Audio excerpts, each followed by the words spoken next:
Hello everyone, ఈరోజు నా బర్త్డేని మా హస్బెండ్ ఏఎంబి మాల్లో ఉన్న ఫ్లెచర్ జోకి తీసుకెళ్లారు. సో ఇక్కడ అంబియన్స్ అయితే చాలా బాగుంది అండ్ చాలా కలర్ఫుల్గా కూడా ఉంది. సో ఇక్కడ నేను వారాహి నవరాత్రులు చేస్తున్నా కాబట్టి నేను వెజ్జే తిన్నాను. వెజ్లో క్రిస్పీ కార్న్ అండ్ హరబరా కబాబ్ తప్ప రిమైనింగ్ ఐటమ్స్ ఏం బాగాలేవు.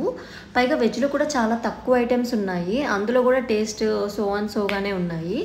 సో ఇక నేను రైస్ తిన్నాను కాబట్టి ఓన్లీ స్టార్టర్స్తోనే అడ్జస్ట్ అయిపోయాను.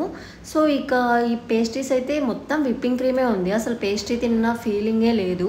సో ఇలా బుల్లి పేస్ట్రీస్ ఇలా చాలా ఉన్నాయన్నమాట. సో ఇక custards, fruit salads and live counters కూడా ఉన్నాయి. పాస్తా, పిజ్జా అండ్ మాక్టైల్స్ ఇలా చాలా లైవ్ కౌంటర్స్ ఉన్నాయి. నాకైతే ఐస్ క్రీమ్ రోల్ చాలా బాగా నచ్చింది. అండ్ ఇక్కడ డెజర్ట్స్ విషయానికి వస్తే గులాబ్ జామ్ ఉన్నాయి, చిట్టి గులాబ్ జామ్స్. అవి ఓవర్ స్వీట్ ఉన్నా కూడా టేస్ట్ మాత్రం బాగుంది. అండ్ నా ఫేవరెట్ క్యారెట్ హల్వా ఉంది, అదైతే ఇంకా సూపర్ చాలా బాగా నచ్చింది నాకు. ఇంకా 2 స్వీట్స్ ఉన్నాయి కానీ నేను అంతగా అవి తినలేదన్నమాట. ఇంకా నాన్ వెజ్ విషయానికి వస్తే మా హస్బెండ్ని అడిగాను నాన్ వెజ్లో ఏం బాగున్నాయని చెప్పి. సో తనుకి చిల్లీ ప్రాన్స్ బాగున్నాయంట, ఇంకా బిర్యానీ కూడా కొంచెం పర్లేదు అన్నారు. యాక్చువల్లీ తను బెంగళూరు అవుట్లెట్లో ట్రై చేశారు, అక్కడైతే చాలా బాగుందని చెప్పి సరే అని ఇంకా ఏఎంబీకి ట్రై చేసామన్నమాట. ఏఎంబీలో అయితే అసలు వరస్ట్ ఎక్స్పీరియన్స్ మాకు.